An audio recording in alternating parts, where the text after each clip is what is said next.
Azteekkien, jotka mieluiten kutsuivat itseään Meksikaksi, tarina on yksi maailman historian hämmästyttävimmistä sitkeystarinoista. Heidän alkuperänsä ei ollut kunniaa varten syntynyt kansa, vaan pikemminkin nomadiheimo, joka vaelsi yli 2 vuosisataa. Huitzilopochtlin käskystä. Merkki: maakotka. Meksikolaiset vihdoin saapuivat Meksikon laaksoon, he kohtasivat lannistavan maiseman. Hallussa. Meksikalaisia pidettiin sivistymättöminä barbaareina ja heidät karkotettiin paikasta toiseen. Vuonna 1325 kurjuuteen ja pakolaisuuteen ajettu Soisella saarella keskellä Texcoco-järveä, heidän pappinsa väittivät vihdoin nähneensä luvatun merkin. Paikka oli saastainen mutainen tasanko, jota ympäröi murtovesi ja josta puuttui kiviä tai puuta rakentamista varten. Tuossa vihamielisessä nurkassa Meksika päätti kuitenkin perustaa Tenochtitlanin uhmaten paitsi naapureitaan, myös luonnonlakeja. Tämä päätös oli osoitus heidän horjumattomasta tahdostaan ja uskostaan kohtalonsa. Kekseliäisyyden avulla he alkoivat rakentaa kaupunkiaan käyttäen Chinampas-materiaaleja maan valtaamiseen vedestä ja materiaaleja, jotka oli nerokkaasti mukautettu järviympäristöön. Heidän sinnikkyytensä muuttaisi tuon autiomaan valtavan imperiumin sydämeksi. Seurasi insinööritaidon saavutus, joka jättää arkeologit vielä tänäkin päivänä hengästyneeksi. Muuntaakseen suon metropoliksi meksikolaiset hioivat järjestelmän täydellisyyteen. Chinampat olivat keinotekoisia saaria, jotka luotiin punomalla tukkeja ja ruokoja, jotka ankkuroitiin järvenpohjaan pajukeppien avulla. Näille jättimäisille lautoille kaadettiin kerrokset hedelmällistä mutaa ja maatuvaa kasvillisuutta. Pajun juuret toimivat luonnollisina paalutuksina, jotka vakauttivat maaperää. Tuloksena oli ennennäkemättömän tehokas maatalousjärjestelmä. Kinampas-kanat tuottivat jopa 7 satoa vuodessa, mikä tarjosi vankan ravinnon eksponentiaalisesti kasvavalle populaatiolle 200 000 asukasta, mikä teki siitä yhden maailman suurimmista kaupungeista 1410-luvulla.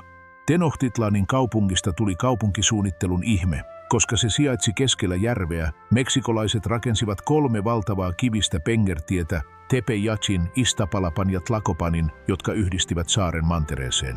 Nämä tiet eivät olleet pelkkiä polkuja, niihin kuului nostosillat, jotka sodan sattuessa voitiin laskea alas ja muuttaa kaupunki valloittamattomaksi linnoitukseksi. Juomavesiongelman ratkaisemiseksi he rakensivat vaikuttavan kaksoisakveduktin Chapultepec-lähteistä, mikä varmisti jatkuvan vedensaannin toista putkea puhdistettaessa. Lisäksi erottaakseen makean veden murtovedestä ja estääkseen tulvien syntymisen runoilija kuningas Nezahualcóyotl suunnitteli suuren 16 kilometriä pitkän padon, joka oli esihispaanisen hydrauliikan mestariteos. Meksikon kekseliäisyys ei kuitenkaan päättynyt siihen. Koska saarella oli rajallinen tila, he kehittivät järjestelmän, jossa Chinampas, todellisia kelluvia puutarhoja ja hedelmällisen maan laajoja alueita, jotka oli ankkuroitu järven pohjaan seipäillä ja peitetty mudalla ja kasvillisuudella. Tämä järjestelmä ei ainoastaan laajentanut viljelyaluetta, vaan myös takasi intensiivisen ja kestävän maataloustuotannon, jonka ansiosta Tenochtitlanin valtava väestö pystyi ruokkimaan itsensä. Chinampat ovat konkreettinen todiste siitä, miten ne pystyivät muuttamaan vihamielisen ympäristön tuottavaksi eduksi, osoittaen syvällistä tietämystä järviekosysteemistään. Kaupungin sydämeen meksikolaiset rakensivat hengellisen keskuksensa, pyhä alue. Hallitsee päätemppeli, 60 metriä korkea kaksoispyramidi edusti kosmoksen järjestystä. Näiden massiivisten rakenteiden rakentamiseksi mutaiselle maaperälle arkkitehdit kehittivät perustustekniikan, joka perustui tuhansiin setripuusta tehtyihin vaarnoihin, jotka iskettiin syvälle järven pohjaan. Järven pohjaa ympäröi Tezontle-niminen vulkaaninen kivipohja. Tenochtitlan oli kaupunki, jossa oli eloisia kanavia, valtavia aukioita ja markkinoita, jotka hämmästyttivät espanjalaisia konkistadoreja. Tuo pieni hylkiöjoukko, joka saapui järvelle ilman mitään varoja, oli onnistunut alle 2 vuosisadassa rakentamaan veden päälle imperiumin, mikä osoitti, että ihmisen tahto kykenee muokkaamaan vihamielisimmänkin ympäristön jumalallisuuden saavuttamiseksi. Meksikolaiselle ajattelutavalle maailmankaikkeus ei ollut turvallinen tai staattinen paikka, vaan hauras järjestelmä, joka roikkui hiuslangan varassa ja vaati jatkuvaa ihmisen puuttumista romahduksen välttämiseksi.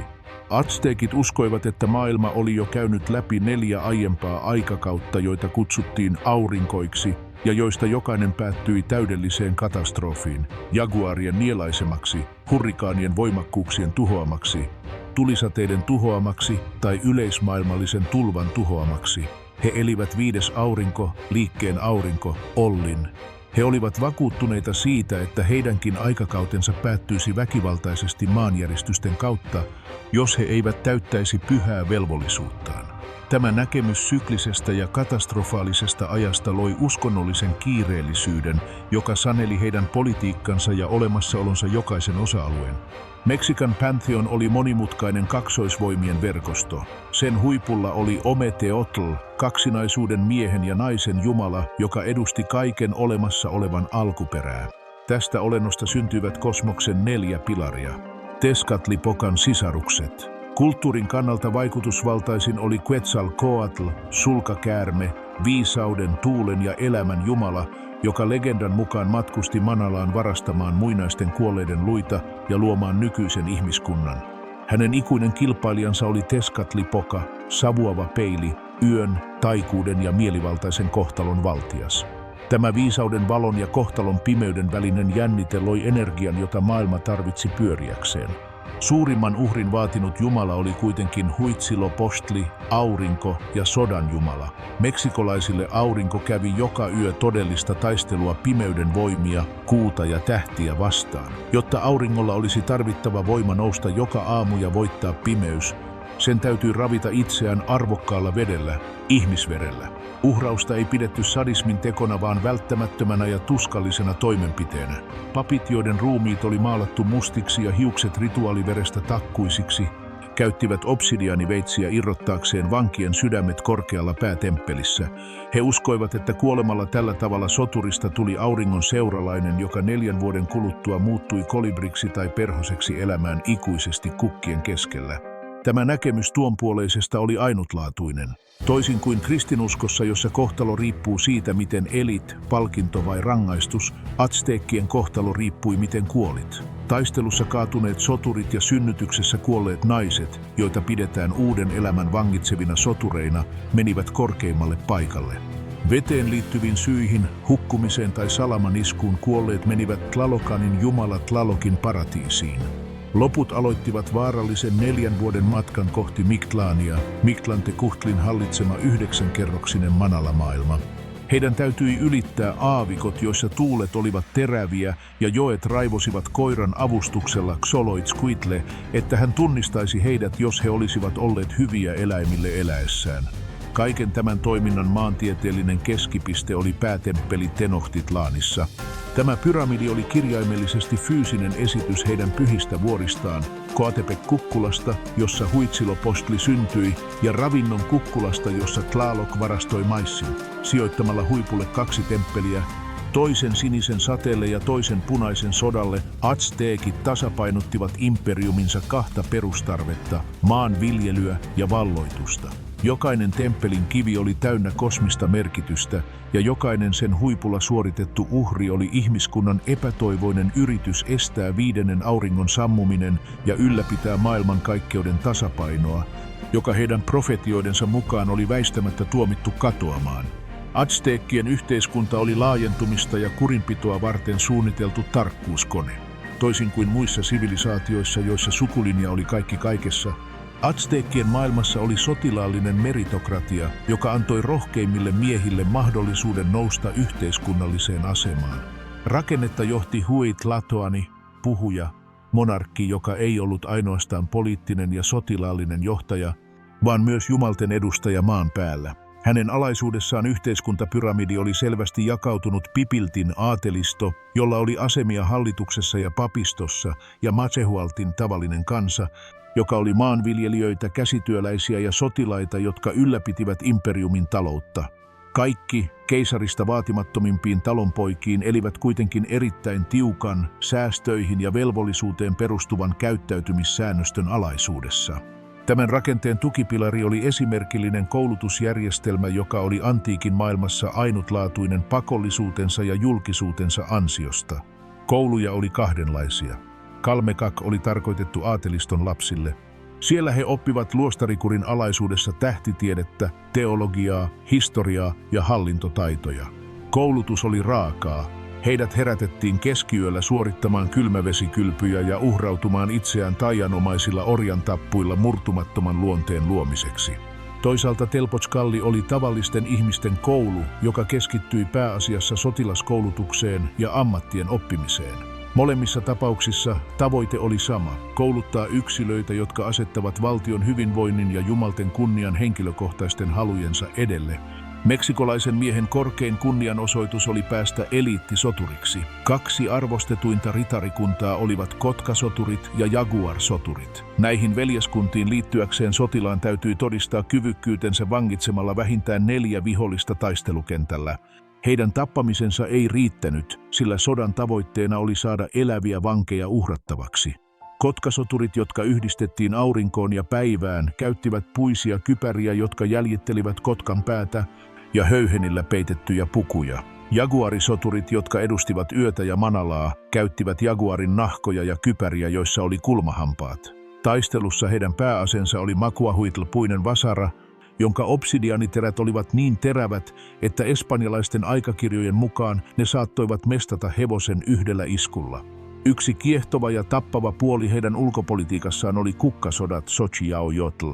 Nämä eivät olleet alueellisia valloitussotia, vaan pikemminkin rituaalitaisteluita, jotka oli ennalta sovittu Meksikan ja viholliskaupunkien, kuten Tlaxcalan, välillä.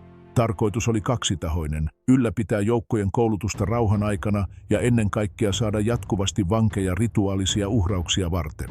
Tämä dynamiikka loi jatkuvan sodankäynnin tilan Meksikon laaksoon. Vaikka atsteekit olivat diplomatian ja kaupan mestareita, kiitos Pohtecas, matkustavien kauppiaiden luokka, joka toimi myös vakoojina, heidän hallintonsa perustui pääasiassa pelkoon ja massiivisten verojen keräämiseen, politiikkaan, joka vaikka tehokastakin kylväisi kaunaa, joka olisi välttämätöntä heidän tulevalle tuholleen. Rauhan aikoinakin yhteiskuntaa hallitsi tiukka oikeuden tunto. Atsteekkien lait eivät tehneet luokkaerottelua vakavien rikosten suhteen. Varkaudet, aviorikokset tai julkinen juopottelu uskonnollisten juhlien ulkopuolella olivat usein kuoleman rangaistuksia. Meksikalaiset uskoivat, että epäjärjestys maan päällä johti epäjärjestykseen taivaassa. Tämä yhdistelmä yleismaailmallista koulutusta, sotilaalliseen kyvykkyyteen perustuvaa sosiaalista liikkuvuutta ja armotonta oikeusjärjestelmää muutti pienen maahanmuuttajaheimon Mesoamerikan järjestäytyneimmäksi ja pelätyimmäksi voimaksi. Auringon valtakunta oli huipussaan, mutta sen rakenne riippui täydellisestä tasapainosta uskonnollisen omistautumisen ja sotilaallisen voiman välillä. Ymmärtääksemme Meksikon sivilisaation todellisen mittakaavan, meidän on hetkeksi otettava askel taaksepäin uhrialttareista ja syvennyttävä sen talouden ja tiedon sykkivään sydämeen. Jos Templo Mayor oli Tenochtitlanin sielu, Tlatelolcon markkinat kyse oli heidän vatsastaan ja heidän mielestään. Tämä Mesoamerikan suurin tori hämmästytti espanjalaisia konkistadoreja, jotka väittivät, etteivät olleet koskaan nähneet mitään niin järjestettyä ja valtavaa, eivät edes Konstantinopolissa tai Roomassa. Joka päivä 60 000 ja 100 000 ihmisen välillä kokoontui tälle jättimäiselle aukiolle vaihtamaan tuotteita, jotka kulkivat tuhansia kilometrejä ihmiskantajien selissä, Tlamemes, koska atsteekkien maailmassa ei ollut kuormajuhtia eikä pyörää kulkuvälineenä. Markkinoilla vallitsi täydellinen järjestys. Tuomarit istuivat valtaistuimilla ratkaisemassa kaupallisia riitoja välittömästi, ja valvojat varmistivat, ettei kukaan myynyt väärennettyjä tai varastettuja tavaroita. Kaupankäynti perustui vaihtokauppaan, mutta arvokkaille tavaroille oli olemassa valuuttoja, joita kaikki hyväksyivät. Korkealaatuisia kaakaopapuja, puuvillapeittoja, joita kutsuttiin quahtli, kultapölyllä täytettyjä sulkia ja puolikuun muotoisia kuparikirveitä. Sieltä löytyi kaikkea, eteläisistä viidakoista tuoduista Ketsalin höyhenistä ja jaguarin nahoista pohjoisten vuorten obsidiaaniin, loputtomaan valikoimaan chilejä, papuja, kurpitsoja ja tietysti maissia, atsteekkien elämän keskipistettä. Atsteekkien ruokavalio oli yllättävän terveellinen ja monipuolinen. Maissi prosessoitiin käyttämällä nixtamalisaatiota, kalkin käyttö ruoanlaitossa, kemiallinen edistysaskel, joka vapautti välttämättömiä ravintoaineita ja esti sairauksia. He käyttivät hyönteisiä, kuten eskamoleja ja chapulineja, niiden korkean proteiinipitoisuuden vuoksi, ja he hyödynsivät järven luonnonvaroja mineraalipitoisten levien spirulina ja monenlaisten kalojen hankkimiseen. Kaakao oli pyhä ylellisyystuote, joka oli varattu aatelisille ja sotureille, ja sitä nautittiin katkerana, vaahtoavana juomana sekoitettuna vaniljaan, hunajaan tai chiliin, jota he pitivät jumalallisena piristeenä. Mutta azteekit eivät olleet vain asiantuntevia kauppiaita, he olivat tiedemiehiä ja maailmankaikkeuden tarkkoja tarkkailijoita. Heidän tietämyksensä tähtitieteestä näin he pystyivät luomaan 2 kalenteria, jotka toimivat sveitsiläisen kellon tarkkuudella. Xiuhpohualli, 365 päivän jakso, sääteli maataloustoimintaa, kun taas Tonalpohualli, 260 päivän kalenteri, oli rituaalikalenteri, joka määritteli ihmisten kohtalot heidän syntymäaikansa perusteella. Joka 52. vuosi molemmat kalenterit osuivat samaan aikaan syntymäpäivänä, jolloin alkoi kauhistuttava seremonia. Uusi tuli. Kaikki valtakunnan tulet sammutettiin ja kaikki odottivat kukkulan laella Plejadien ylittävän lakipisteen. Jos he onnistuisivat, maailmalle olisi taattu toiset 52 vuotta. Heidän keskittymisensä kansanterveyteen ja hygieniaan oli huomattavaa. Azteekit kylpivät päivittäin käyttäen temazcalia, rituaalinen höyrysauna, ja käytti kasvien juuria saippuana ja deodoranttina. Hygienia Tenochtitlanissa oli etusijalla, siivousmiehistöt keräsivät jätettä, jota sitten käytettiin lannoitteena chinampas-kasveilla, mikä piti yllä järven vesien puhtautta. Lopuksi azteekkien kulttuuri ilmaisi itseään hienostuneen ja symbolisen estetiikan kautta. Höyhentaide se oli hänen hienostunein alansa, jossa hän loi höyhenmosaiikkeja, jotka olivat niin herkkiä, että ne muistuttivat maalauksia. Musiikki, tanssi ja runous olivat olennaisia julkisessa elämässä. Runous, jota kutsuttiin Xochitlissa Cuicatlissa, kukka ja laulu, oli filosofian korkein muoto, jossa viisaat pohtivat elämän lyhyyttä, kunniaa ja sitä mahdollisuutta, että kaikki havaitsemamme on vain jumalten unta. Tämä kansa, joka osasi olla armoton sodassa, kehitti poikkeuksellisen herkkyyden luonnon kauneutta kohtaan, mikä loi kiehtovan kontrastin, joka määritteli heidän ainutlaatuisen identiteettinsä historiassa. Sitten tykkää, tilaa ja jaa. Meksikalaiset eivät olleet ainoastaan aikansa edistyksellisiä, vaan monissa perustavanlaatuisissa asioissa he ylittivät reilusti 1510-luvun Euroopan tietämyksen. Vanhan maailman lääketiede oli edelleen täynnä keskiaikaisia taikauskoja, vaarallista verenvuodatusta ja uskomusta, että sairaudet olivat jumalallisia rangaistuksia, jotka oli parannettava manaamalla.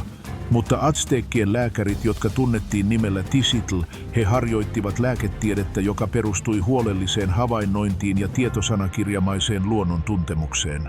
Meksika luetteloi tuhansia kasvilajeja ja luokitteli ne kemiallisten ja lääkinnällisten ominaisuuksiensa mukaan kuninkaallisissa kasvitieteellisissä puutarhoissa, jotka jättivät espanjalaiset kronikoitsijat hengästyneiksi.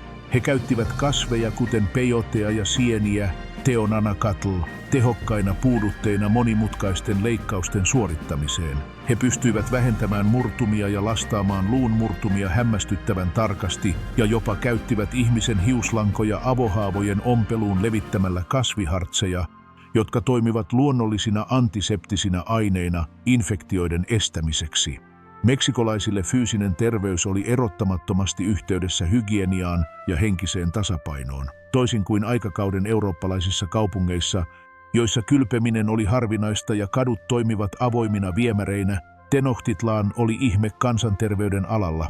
Kansalaiset peseytyivät ainakin kerran päivässä ja yläluokka teki niin usein Temazcalissa, rituaalinen höyrykylpy, jonka tarkoituksena oli puhdistaa paitsi ihon ihohuokoset myös sielu. He käyttivät kasvin juurta, Copalxocotl, kuin luonnonmukainen saippua, joka vaahtosi, ja hedelmää raskaana pesuaineena pitääkseen puuvillavaatteensa moitteettoman valkoisina.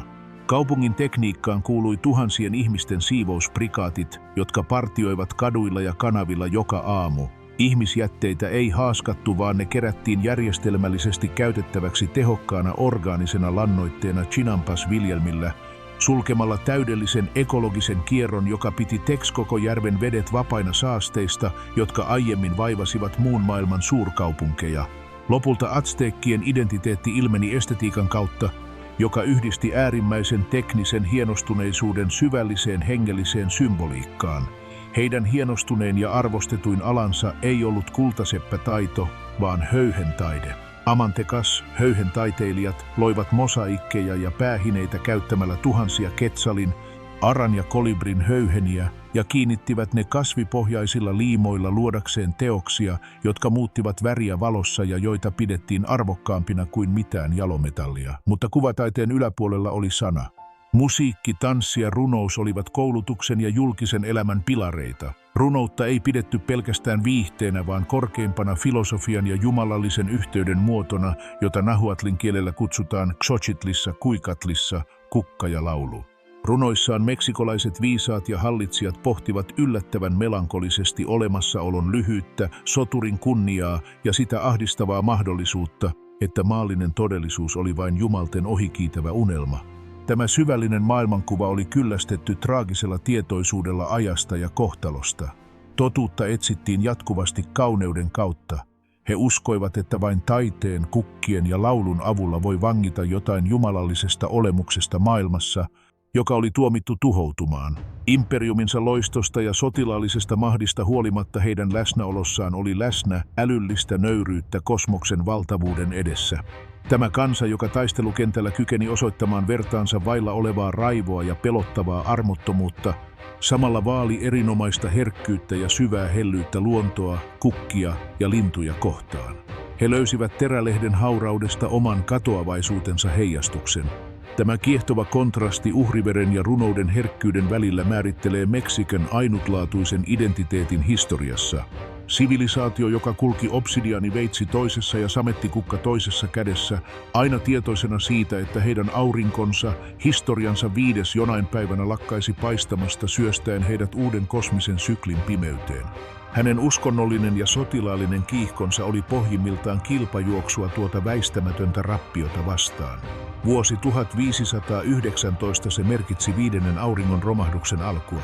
Keisari Moctezuma Dodidi, syvästi uskonnollinen, oppinut ja hieman melankolinen mies, alkoi saada raportteja pahaenteisistä enteistä, jotka kylmensivät hänen pappiensa veren. Tenochtitlaanin taivaan ylittänyt komeetta, Huitzilopochtlin temppelin itsesyttyvä palo ja yöllä itkevän naisen ääni, joka huusi, voi lapseni, minne vien teidät? Kun Meksikonlahden rannikolta saapui sanansaattajia, jotka kuvailivat kelluvia kukkuloita ja liidunvärisiä ihoja, paksupartaisia ja metallivartaloisia miehiä, jotka ratsastivat sarvettomilla jättiläishirvillä, Meksikon maailma vapisi.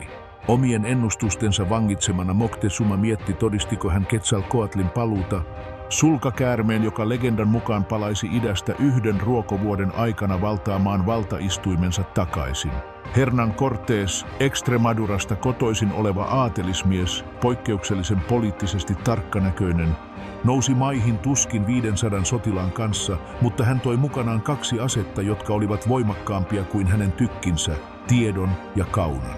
Malinche, loistava alkuperäiskansojen nainen, joka puhui nahuatlia ja majaa, ymmärsi nopeasti, ettei atsteekkien valtakunta ollut monoliittinen rakennelma, vaan alistettujen kansojen mosaiikki, jotka vihasivat Tenochtitlaanin vaatimia veroja ja ihmisuhreja. Liittoutumalla Tlaxcalansin kanssa Cortés muutti pienen retkikuntansa 10 000 alkuperäiskansojen sotureiden, atsteekkien katkerimpien vihollisten armeijaksi, 10 000 kostonhimoisten sotureiden armeijaksi. Yhteenotto ei ollut pelkästään Espanjan ja Meksikon välillä, vaan eurooppalaisten katalysoima Mesoamerikan sisällissota. Kun espanjalaiset vihdoin saapuivat Tenochtitlaaniin marraskuussa 1519, he olivat ällistyneitä kaupungin kauneudesta. Bernal Díaz del Castillo kirjoitti, että se vaikutti ritariromanssilta. Jännitys oli kuitenkin sietämätöntä.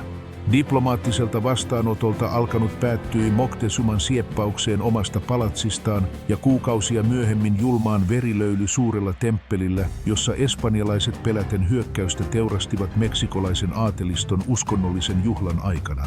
Kansan vastaus oli sokea raivo. Meksika piiritti espanjalaisia, jotka joutuivat pakenemaan traagisessa taistelussa surullisena yönä, jossa 100 valloittajat ja 1000 heidän alkuperäiskansojen liittolaisensa hukkuivat kanaviin kantaen kultaa, josta he kieltäytyivät luopumasta. Mutta espanjalaisten tappio oli väliaikainen. Cortés pakeni Tlaxcalaan nuollakseen haavojaan ja rakentaakseen 13 brigantiinaa sota-alusta hyökätäkseen kaupunkiin vesitse, mutta näkymätön ja paljon tappavampi vihollinen alkoi tuhota Meksikaa, Iso Rokko. Tämä Amerikassa täysin tuntematon tauti levisi kulovalkean tavoin. Yhteiskunnassa, jossa ihmiset peseytyivät päivittäin ja asuivat lähekkäin, virus oli tuhoisa. Johtajat, soturit ja maanviljelijät kuolivat. Jopa uusi keisari, Cuitlahuac, espanjalaiset kukistanut kuningas, menehtyi tautiin vain 80 päivän valtaistuimella olon jälkeen.